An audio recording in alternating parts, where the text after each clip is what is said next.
Technology is shaping almost every part of how we live, and property is no exception. From the way we invest to how assets are managed and analysed, we're seeing some real shifts driven by proptech or property technology. And while there's a lot of noise around AI and automation, today we're cutting through that to focus on what it really means for investors. This episode was sparked by a question from one of our listeners who asked, is AI in real estate just hype, or is it genuinely changing how we buy, manage and value property?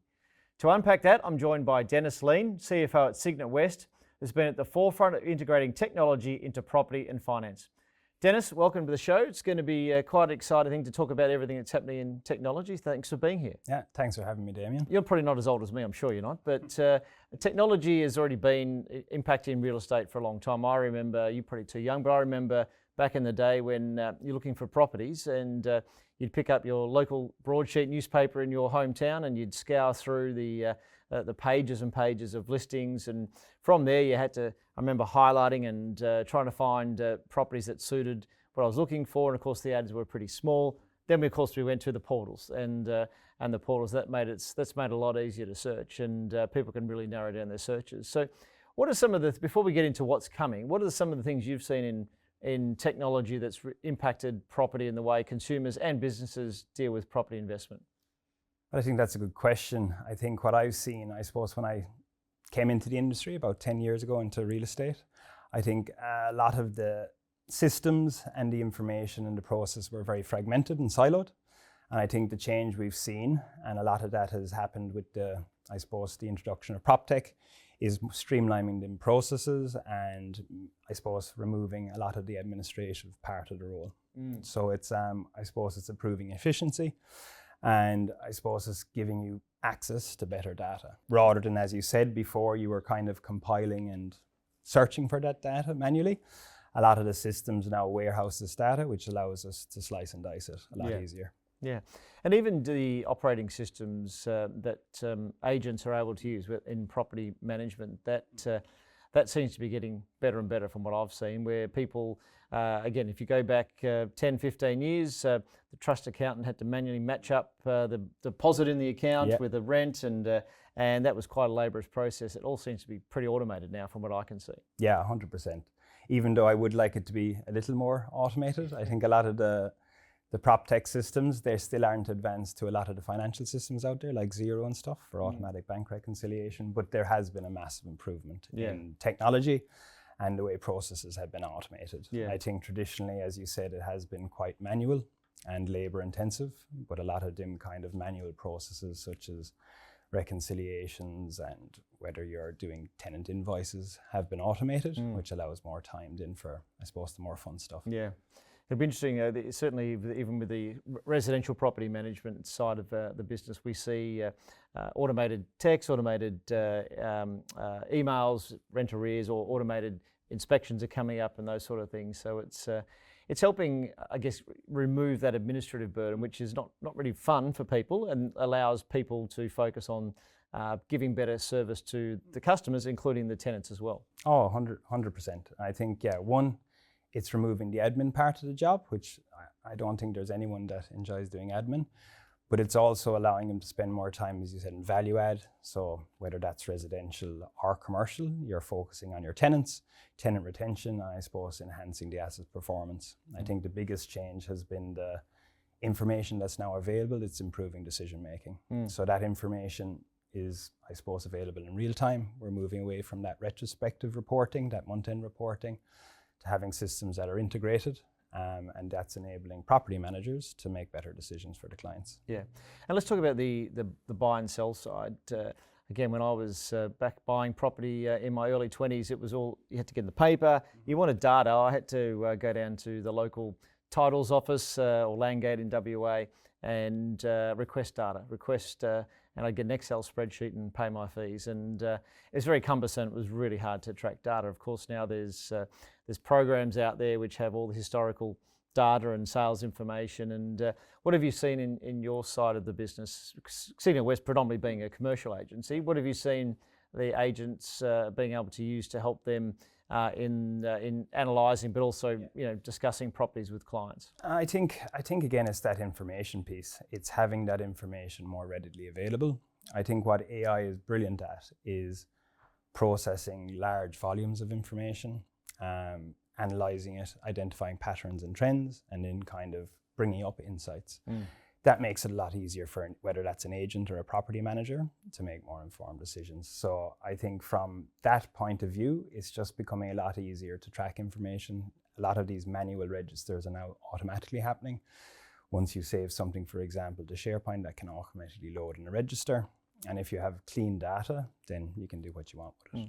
So, and I think from the investor side of things, it's helping as well. You can use algorithms, AI agents to go off and look for your criteria across large volumes of data, rather than yourself, as you said, having to pick up the paper and see what's for sale. Yeah. And I think that's the big thing I see with AI is what we saw with the first wave of technology was better access to data, but the next wave to me seems to be about analysing that data. And I'll give you an example on our Westbridge side where we are buying commercial property for syndication. I love the information memorandums I get from the agents at Cygnet West and others, but it's a lot of fluff in there. When you're getting 1,000 deals across your desk a year, it's pretty hard to pick the eyes out of that. So our team now are able to put that using an AI tool and basically give a summary, pull out the lease details, and it's just made that process of analysing properties, filtering out what you do want and don't want, incredibly powerful. Oh yeah, 100%. And again, I think you hit the nail on the head. It comes back to the data, and the data is probably the most valuable part of it. I think then it's about how you integrate it and then how you interpret it. I think AI is brilliant at gathering data. Again, it does need the human element to capture that data right in the first place. AI has a little habit of hallucinating. If it doesn't have the information, it'll make it up. So you should never take it at face value, but it is really good at processing large. But I think it's very, very important for the experience of the operator as well. Yeah. Because what it doesn't do is apply judgment. It doesn't have market knowledge. It doesn't have relationship histories. So I think that's still vital. It can enhance decision making, but you still need that person, the human element. It's interesting you say that. I have tested it with valuations, and particularly in the commercial space,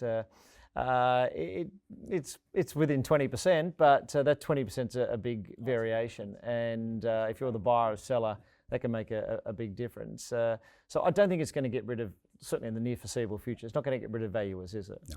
Yeah. You need that. You need that local knowledge.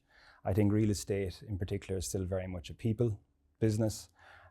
It's based on local expertise and market knowledge. So once you apply AI with your judgment and commercial decision making, then I think it's the most valuable. Yeah. So yeah, I don't see valuers losing their jobs anytime soon. It will obviously make them more efficient. Yeah. Pulling together reports, getting evidence, pulling information from your database, it can do that great, but it still needs that human judgment. Well, and of course at this stage, in the AI can't do a walkthrough, whether it's a home or a commercial property, and while the land value might be able to get close, it's that building that's inside. They just simply don't know what's inside that property. So I can't see it getting to that point where it is replacing a valuer. But interestingly, the people are relying on it more, no doubt. We've out there in the community, people are getting opinions from AI. And interesting, I heard a story in New York. There was an apartment deal that was getting put together, and it was just about done. The seller put it through AI, and the AI said, "Oh, you're selling it too cheap." The buyer put it through AI and said, "You're paying too much." So all of a sudden, instead of being right at the mark, they were end up 10% lower and 10% higher, and it killed off the deal. So I think the message is everyone's going to use it. They're going to check it out. It might help you give you some idea of what something's worth, but I wouldn't take it as gospel and the truth in property valuations. No, don't take it as face value. I think that's probably dangerous. I think know how to ask the right questions. I think AI is programmed to I suppose treat you as the client. So it kind of it picks up what you want to hear and it delivers that. So it's very important that you're able to ask it the right questions. Yeah. And sometimes when I've used it just as a trial run and put in something, and I say, well, what about this? Oh, that's right, Damian. That's a good point. Good point. And I still don't think it does numbers very well. It can often pull out these random numbers, and as you said, if you point it out, you're always correct. Yeah. But yeah, I wouldn't rely on it. You definitely need to interrogate it. So it still needs that human element and the discipline. Yeah.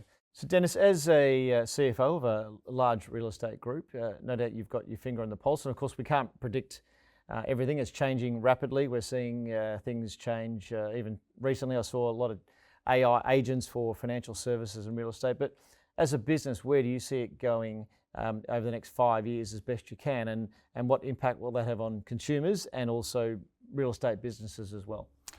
Well, I think the real value that is behind this all is the data. So it's how you connect that data and then how you interpret it. So what AI is doing, and what it's doing very well, is processing all that data and surfacing insights. But then you need that human element, the profession, to interpret it. So I can see AI enhancing decision making, but I don't see it replacing jobs. Like, I'd be on the more optimistic side. It's about augmenting and enhancing people rather than replacing. So over the next 5 years, I see that it's going to become more embedded in systems, but I still think it's very important that you capture the data because it's only as good as the information you put in it. So again, going back to the human element, they have to put in that information. So I think it'll be about creating the foundations with systems that are all piped together, getting that single connected view. So that gives you a single connected view, say in property management, of the asset. And that then enables the property manager to make better decisions, which in turn increases ROI for investors. So that's where I see it going. But I'm not at that catastrophic, it's going to take everyone's job phase. Yeah. I think it's going to more enhance people and make them more efficient. I remember many years ago when I was enrolled in an industry body, they're going to the US and they were saying there's all this money getting pumped into proptech to get rid of agents, cut the middleman out. And 20 plus billion US was put into those sorts of programs, and it never happened. And I think when people forget that is that ultimately it's still a human element. And if you want to not use an expert to help you buy or sell a property, well then you've got to deal with it yourself. You've got to be comfortable in a big life decision to make, whether it's a home or even a commercial property, big investment decisions. You've got to be comfortable that you're on the money and you know what the values are worth. And I think the other thing too is the negotiation part. Maybe one day we'll have AI bots on either side hashing out a deal, but I still think most people would prefer to deal with an agent who is in the middle there, so people aren't negotiating directly. Oh, 100%. You like anything, you hear about these robots that are going to replace waiters. Me personally, I prefer if there was a human serving my meal rather than a robot. And again, the investment that probably need to do that won't make it economical. So there's always going to be the human element. And I think it's a reframe of using technology. I think, like all new technologies, there's that fear stage where it's going to replace everyone's job, but I see it actually creating more jobs than it takes away. You will obviously lose a lot of the more transactional jobs that are entering data, but that's been happening over the last few years with proptech anyway. So I think it's just, I suppose, reframing. So take a property manager, for example, it's going to mean less administration in their role and a transition to more strategic focus and, I suppose, driving better outcomes for clients. So that's the way I'm viewing it. And Cygnet West is viewing it. We're investing heavily in our systems. I think they touch most part of our business now, and it's all about making, I suppose, the life of our employees easier, which in turn improves decision making and then better returns for our clients. And improves customer service. That's 100%. If you get bogged down in administration, if you're a property manager or even a sales agent, that's less time you get to talk to your clients and give them the advice. And I look at it this way, certainly from our perspective, very much on the same page. I've now called restaurants, if I can't, for whatever reason, I'm not doing it online, and I talk to an AI agent, and I'm okay with it. I'm happy to talk to AI to book a restaurant for dinner for that night. That's perfectly fine. But if I'm looking to buy an investment property or make big investment decisions, I'm certainly not comfortable talking to an AI bot who doesn't understand me, doesn't understand my needs, and is going to give us information that, how do you even know that it's accurate? So it's still a people business, real estate, whether it's tenancies, whether it's buying, selling, and whether it's just purely investment, commercial property, it's still, I think, a people business. Yeah, 100%. Yeah. You want that, I suppose, that judgment, that professional expertise. You don't want to be relying on a system that is producing an insight, but you need to be comfortable that you understand the data behind it, because if you don't understand the data behind it, then you're not going to make the right decision. Have you seen in the business, and you've got a lot of commercial properties that you manage there, have you seen not just necessarily AI, but technology in more recent times improve management of buildings, facilities, improve the tenant experience? Anything you've seen out there? Oh, definitely. And I think, as I touched on it, we've invested a lot in proptech. Over the last 4 years, we've kind of been building our systems.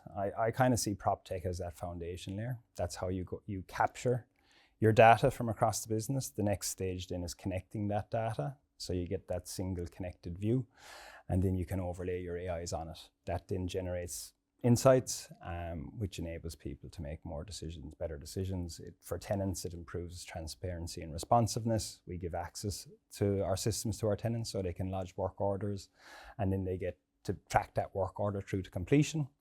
And for, I suppose, the owner, identify risks sooner, move to more proactive management than reactive, just reacting to the issues, and I suppose more visibility. We give access to our owners to our systems as well, so they don't need to depend on their month-end report. They can go in, check to see where it's at in real time. And I think the smarter systems in not just office buildings, but industrial properties, having that monitoring and awareness, you've got something that's monitoring all the systems that, what I find, my experience is commercial tenants, they're looking at their tenancy for the next 3 to 5 years, and they're not so worried about making, because often tenants do have to maintain a lot of the systems. They're less concerned about the 20-year horizon. So relying on tenants to do things solely, a bit fraught with danger. And are you seeing technology monitoring systems giving early warnings, reminders about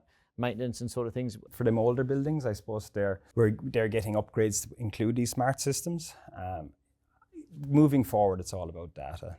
It's all data. It'll allow you to, as you said, identify if there's issues. So you can track work order history, maintenance, spend on an asset. You can then predict if that asset is starting to fail, and you can invest early. Yep. So rather than waiting for the issue to happen and affect operations and tenant experience, you can be more proactive and get ahead of it. So I think smart systems are definitely the way forward. People are building buildings now with an eye of how they're going to operate through the life cycle. And as well as that, tenants are expecting that. They're expecting systems to have climate controls. They're expecting their energy uses to be able to be delivered to them. I suppose the ESG focus now coming in, people need that information. So I think it's becoming an expectation of tenants. So in order for your building to be competitive in the market, you need to have these systems in place. Are you seeing any pushback from, you mentioned the job security and all those sort of things, or even from tenants? You see any pushback saying, oh, I don't want to do this, or I don't want to be part of this technology? You see any pushback? Not really. I think the biggest thing is about taking them on the journey. So what we're rolling out these systems to make your job easier, basically. We're not looking to reduce staff. We're looking to make job easier, so you're actually improving your service. And then once you have the right systems, I feel you're going to attract the right people, because a job that's less administrative, more strategic, is a lot more attractive. And I think that's been a bit of an issue in the property management space for a long time. I think people leave it because there's a lot of administration in it. It's dealing with a lot of, I suppose, menial tasks.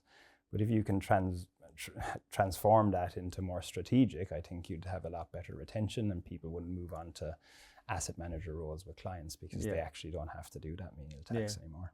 So as putting an investor hat on and looking at the different classes of property, what would you think tenants and owners would like to see? Some of the roadblocks or the inefficiencies in the different properties. Anything in office you think you might see in the future that's going to make life so much better for tenants and owners?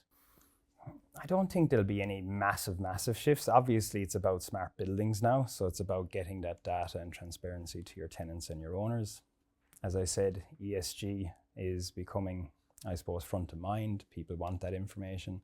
But not only that, it'll also improve the tenant's comfort, but it reduces costs as well. If you can monitor energy usage, you can make tweaks that are obviously better for the environment, but also save money. So it reduces outgoings, saves money for the tenant and the owner.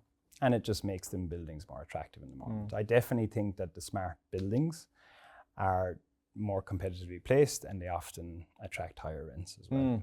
Yeah, I think that's absolutely true. And look, in the residential space, it'll be harder to know what might come of that, whether there's anything in that space. But one day maybe we'll have drones flying in to do the routine inspections, and there's a bit of that going on already. I think they have these cameras that can go in and you just walk around, and it captures everything. And it still needs a person though. I wonder if you have to have the person walking around with it. I wonder if one day they'll get those drones flying in. But look, Denis, lots happening, and it's just been amazing, even in the last 3 years, from effectively when ChatGPT first came out and to what we're seeing today, many years later, or some years later, and what we're going to see in the next 5 years. I think it's exciting, and I think overall we're going to see in real estate more efficient agents and property managers who can then spend more time giving you that advice, and which will ultimately become a better tenant experience as they get taken out of the administration. And so overall, I think it's going to be a great thing. I think we're all going to benefit from it, and but lots unknowns are still out there. So Denis, appreciate your time. Thanks for joining us today. No problem at all. Thanks for having me. As we've discussed today, proptech is already having a meaningful impact on the property industry, from improving efficiency to giving investors better access to information and insights. But it's not about replacing human expertise, it's about enhancing it. The real advantage comes from combining technology with experience and judgment to make better decisions. And while the tools themselves will continue to evolve, understanding how to use them effectively now can put you in a stronger position for the future.